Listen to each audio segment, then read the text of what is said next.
Are we becoming paranoid? Do you ever feel like you're constantly questioning everything?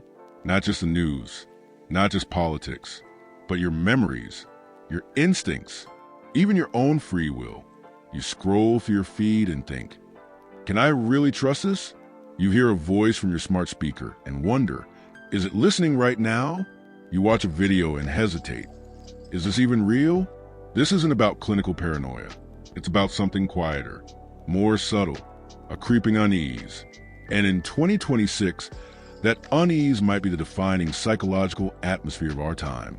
Today, we're decoding the silent language of paranoia in modern society and exploring how the erosion of trust, the collapse of shared reality, and the architecture of our information systems are making free will feel increasingly illusory. There's a quiet hum beneath daily life now. It sounds like, what if the algorithm is manipulating me? What if this video is a deep fake? What if this outrage is manufactured? What if I'm being nudged without realizing it? 20 years ago, reality felt more stable. You could argue about facts, but you at least agreed on where facts came from. Now, reality feels negotiable. Deepfakes blur the boundary between authentic and artificial. AI-generated voices mimic loved ones. Images can be fabricated in seconds. Entire narratives can trend globally before anyone verifies them. When the line between real and synthetic dissolves, certainty becomes fragile. And when certainty becomes fragile, the mind compensates. It scans. It doubts. It second-guesses. This isn't madness. It's adaptation. We evolved to detect threats in uncertain environments. But now the threat isn't a predator in the bushes. It's ambiguity. And ambiguity is everywhere. For most of modern history, societies relied on shared reference points, 3 news channels, a few major newspapers, institutional authorities that, for better or worse, define consensus. Now, information is decentralized, fragmented, personalized. 2 people can live in the same city and inhabit entirely different realities. One sees corruption everywhere. The other sees exaggerated hysteria. One sees censorship. The other sees necessary moderation. And because algorithms feed us what we engage with, we're rarely exposed to ideas that fundamentally challenge us. This is the algorithmic echo chamber. It doesn't shout at you. It whispers. It quietly filters your world. You click on one video questioning pharmaceutical companies, and suddenly your feed is saturated with skepticism about all medicine. You watch one clip criticizing capitalism, and soon every headline reinforces systemic collapse. The algorithm doesn't care about truth. It cares about engagement. And suspicion is highly engaging. Outrage spreads faster than nuance. Fear travels further than balance. Conflict generates more clicks than cooperation.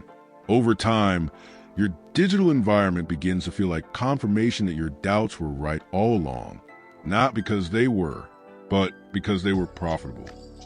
Here's the paradox of our time.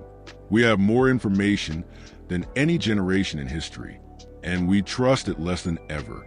Every issue has conflicting studies, opposing experts, viral threads exposing hidden truths, fact checks disputing other fact checks. The result? Cognitive exhaustion. When everything can be argued, nothing feels solid. This leads to a subtle but powerful shift. We stop asking, what is true? And start asking, who can I trust? But trust in institutions has been steadily declining. Governments are seen as self-interested. Media outlets are accused of bias. Scientific authorities are scrutinized through political lenses. Into this vacuum steps a new figure, the independent investigator, the citizen journalist, the online truth seeker. Sometimes they uncover real corruption, but often they operate without editorial oversight, peer review, or accountability. The line between investigation and speculation blurs. And when speculation is repeated often enough, it begins to feel like revelation. We are left in a strange psychological state, skeptical of authority, skeptical of alternatives, skeptical of each other. High alert becomes normal. Now we reach the deeper layer. If algorithms shape what we see, if narratives shape what we believe, If targeted ads anticipate our desires before we consciously feel them, then what exactly is our choice? Modern advertising no longer sells products, it sells identities. Political campaigns no longer broadcast messages. They micro-target emotional triggers. Every click, pause, and scroll is tracked, building predictive models of who you are, what you fear, and what you'll likely do next. You don't feel controlled. That's the point. The most effective influence feels like self-discovery. When you buy something and think, this just feels right, you rarely consider the thousands of data points that shape that feeling. When you develop a political stance, you may not notice how your digital environment curated which arguments felt reasonable. So the question emerges, is your autonomy fully yours, or is it co-authored? This doesn't mean you're a puppet, but it does mean the stage is pre-designed. And once you see the stage, it becomes harder to ignore the strings. That awareness can easily morph into paranoia, because if unseen systems influence us, how far does that influence go? Paranoia, in its extreme form, is irrational distrust.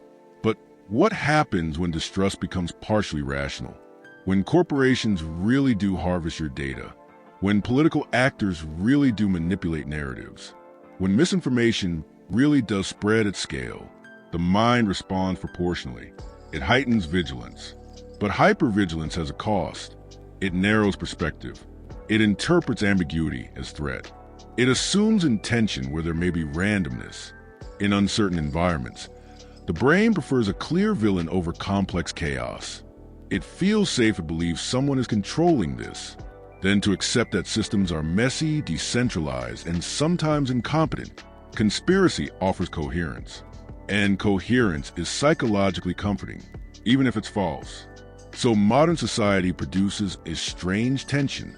Real manipulation exists, but exaggerated interpretations amplify it beyond proportion. The result? A cultural atmosphere where questioning everything feels intelligent, but trusting anything feels naive. Here's how this silent language manifests. Do your own research. They don't want you to know this. Wake up. Follow the money. None of these phrases are inherently wrong, but they carry an implication. There's always something hidden, always an agenda, always a deeper layer. And when that mindset becomes default, reality itself feels like a coded message. You begin to see patterns everywhere. Some are real, some are coincidence. But your brain becomes tuned to detection mode, and detection mode is exhausting. So what do? The solution isn't blind trust, and it's not radical skepticism. It's disciplined discernment. First, diversify your information diet. If your feed always agrees with you, it's not informing you, it's reinforcing you. Second, separate systemic critique from totalizing narratives. It's possible to acknowledge manipulation without concluding that everything is manipulation. Third, slow down. Paranoia thrives on urgency. Truth survives scrutiny. If something demands immediate emotional reaction, pause. Fourth, rebuild microtrust. Trust isn't restored at the level of massive institutions overnight, but it can be rebuilt in conversations, communities, and transparent dialogue. Finally, reclaim agency where you actually have it. You may not control algorithms, but you control what you click, how long you engage, who you listen to, whether you verify before sharing. Free will may not be absolute, but it is not non-existent. Influence is not the same as inevitability. So, are we becoming paranoid, or are we becoming aware? Maybe both. We are living in an era where reality is editable, narratives are optimized, attention is monetized, certainty is scarce. The creeping unease isn't accidental. It's the psychological byproduct of an information ecosystem designed for engagement, not clarity. But here's the deeper truth. Paranoia grows in darkness. Clarity grows in understanding. The more we decode the mechanisms, the algorithms, the incentives, the psychological triggers, the less mysterious they become. And what is understood loses some of its power. So the real question isn't, is someone controlling everything? It's, How do we stay rational in a world engineered for emotional reaction? Because the ultimate illusion may not be free will. It may be the belief that doubt alone equals insight. And perhaps the bravest act in 2026 is not questioning everything, but learning what deserves your trust.